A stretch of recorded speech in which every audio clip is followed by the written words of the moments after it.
Welcome to That Voice Podcast. I'm your host, Sally Prosser. If you want to speak with style, sass, and soul so you can love your voice and land your message, you're in the right place. Let's hit it. Hello, welcome to That Voice Podcast, episode 299. Can you believe? You are in for an absolute treat today. You know when you're scrolling and you come across someone online who speaks to your heart, who makes you feel smarter, who goes deeper, and you ask yourself, how on earth have I just discovered this person? It also reminds you of the incredible positive power of social media. That's how I met today's guest. Dr. Simone Grey is a counselling psychologist, a decolonial anti-patriarchy psychologist, a wise sage who has only been posting videos for a couple of months. I am so glad she accepted the invite to join me on That Voice podcast before she gets inundated with requests. Our conversation today is about self-silencing. And Dr. Simone shares what it looks like and what you can do to stop self-silencing as an individual within the structures that work against that. Settle in. This conversation is deep, healing, and might be just the motivation you need to use your voice. Dr. Simone Grey, it is such a pleasure to welcome you to That Voice podcast. How are you? Hi, Sally, and thank you so much for having me. I'm very well, and I'm very thrilled that you have invited me to talk about my work today, so thank you. It was a non-hesitation scenario. I saw a video of yours on TikTok. I was absolutely hooked. I have to get her on the podcast, and here you are. Share with us, what kind of work do you do and what drives you to do it? So I am a counselling psychologist and I'm also a nutritionist. So I did a master's in nutrition and behaviour and I did a doctorate in counselling psychology. But that doesn't really articulate the very winding road, the 25-year road really that I had to get to this point, which is that I graduated from my first psychology degree and then became a sports therapist. And then I became interested in working with the body more subtly. So then I became a British Wheel of Yoga teacher. British Wheel of Yoga is a very stuffy kind of organization, but they do a really robust training in yoga teaching. And then I became a PT. So I had this kind of 20-year history of working with the body, working with exercise physiology, working with breath and meditation. This all sort of became formalized in my master's and my doctorate because I have always really enjoyed working with people relationally and trying to make sense of the world, I suppose in complicated ways. And I've always been interested in the structures and the frameworks that we live in. So I now work as a counselling psychologist. My specialism really is complex trauma, relationships and eating disorders. But I also really enjoy writing. So my thesis is really what has driven me to create a social media community. I'm a parent, and when I did my doctorate, I was, touching 40. And I still haven't published from my thesis. But I got to the point where I was like, I really want to talk about the stuff that's important to me. I think it's important to other people, very timely, because it's about power and it's about gender and it's about politics and distress and mental health. So I kind of thought, well, I want to go back to the oral tradition. I will tell stories. I will speak my truth, if you like. And we love it. There is so much mess on the internet. So when you find a corner with someone like yourself, it really does create that community and that sense of feeling heard. I would imagine all of this background working with the body and then now working, I guess, more with the mind, you'd be able to see how there is an inextricable relationship between the two. And is the work you do with clients somatic? Like, can you see in the body the manifestations of what's going on psychologically? Oh, that's an interesting question. And I suppose, true to form, I'm going to deconstruct it, because even the language that you use to describe selfhood, the mind and the body, that has its linguistic roots in Descartes. I think, therefore I am. And to say I think, therefore I am, or really what he meant was I am a thinking thing, is to create a kind of split between the mind and the body, which actually we see anthropologically, we see historically, we see in religious history. There is a split between the mind, which is rational, it has logic and reason, and the body, which is very unruly, it's chaotic. And the mind is often coded masculine, the body is often coded feminine, right? So there's a privileging of mind over body. Now, I actually refuse that split. So I don't work with body, mind, I work with the self. I work with people on an integrative level. So we're two bodies, or maybe 3 or 4 bodies in a room. And we have nervous systems and we have histories and we have stories. And so, firstly, I refuse that split. When I talk to people, talking is somatic, right? Thinking is somatic. There is no differentiation between mind and body. We are mind, we are body, right? I so accept that and I hear that, and it rings true with the way that I teach voice. I often say I'm working to help people get their voice out of their head and into the body, but what I'm really doing, that you so beautifully articulated, is showing that there is no split. Yes, exactly that. Because we've come to believe as a kind of truth, but truths become truths through repetition, through unchallenged repetition. Now, if we think about the Southern Hemisphere and Indigenous practices of selfhood, often there is no split. Selfhood, embodiment, even in Maori culture, in Indigenous American cultures, selfhood is very much more integrative. It's whole. The whole self is a knowing self. So to be able to meet people in a way that is inviting them to be more embodied is to challenge the very apparatus that perpetuates a split. The apparatus, the language of the clinic, for example, the language of psychology upholds and reinforces the split.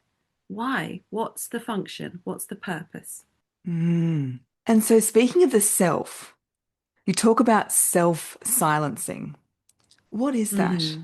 I don't see it as behavioral. There is a behavior there, but I think it's more than that. I like to anchor it relationally, right? So I think it's a kind of ongoing editing of the self before the self reaches the waterline, reaches the surface.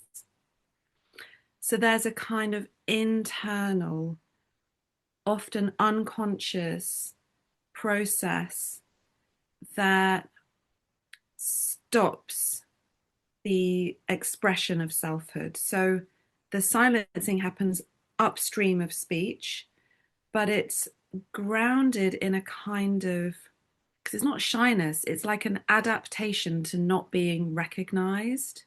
Yeah, so how might that show up in someone's life? So how might they recognize that they are self-silencing? Oh, I think this is where the work is, right? It Mm. shows up in the swallowed sentence. It shows up in the meeting where you don't say what you really mean, but you go and you scream in your car afterwards. It shows up in chronic apologizing when you don't really mean it. It shows up in the tight throat. It shows up in the tension in the shoulders, in the held breath, the way that we breathe much more thoracically, upper thoracically. It will show in the constant self-monitoring, the self-policing. Am I too much? Have I said something wrong? The kind of post-vulnerability hangover where you're overthinking what you said or didn't say. It's managing other people's emotions so that they perceive you to be good or accommodating. The way that it shows up is profound and across multiple domains. Mm. So what can people do to stop it? We need to kind of do a bit of a bridge between what is someone's individual responsibility and what is structural, right? Because we live in a society, we live in a time where women are not invited to speak out, right? So there is something happening which is much more systemic. But on an individual basis, I think like low stakes acts of saying the truth in relationships first is a good place to start if it's safe to. But I think it's in like noticing where in the body the block happens. So it's like taking a minute to be curious, like, I really want to say something. What's that feeling? What's that sensation? Where is it located? Does it happen in the gut? Is it happening in my throat?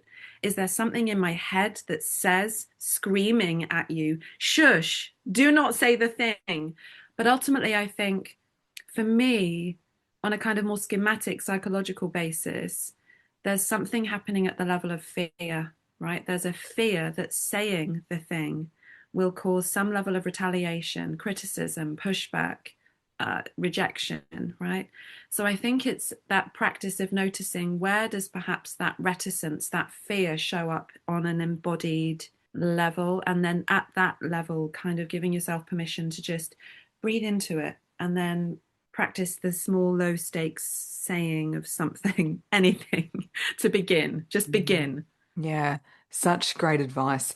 You spoke about the systems, and I love that video that you shared about the scold's bridle, and I might share a snippet of that. So I want you to picture something. It's iron and it fits over a woman's head like a cage. And inside there's a metal plate that presses down on her tongue. And if she tries to talk, it hurts. And it's called a scold's bridle. And for over 2 centuries in Britain, it was a very normal legal punishment, not for stealing or for violence, but for talking. And it was for a woman who argued or gossiped or answered back. So they'd lock her into it and they'd walk her through the town on a chain. And there was even a name for it. It was called the common scold, and it applied only to women. This wasn't one cruel husband, it was structural, it was part of civic life. And it wasn't the only thing, because the same centuries gave us the witch trials, and the people that were burned and drowned were overwhelmingly women. And women who healed and who knew things, or who lived without a man, or who spoke against one. Sylvia Federici's point is that this wasn't just superstition getting out of hand. It was actually a way of disciplining women, women's bodies, their knowledge, right when the modern world needed women controlled. So the witch is the woman who wouldn't be contained. And that word contained is the word I keep coming back to, because women get handed the interior, the private, the domestic, our internal life.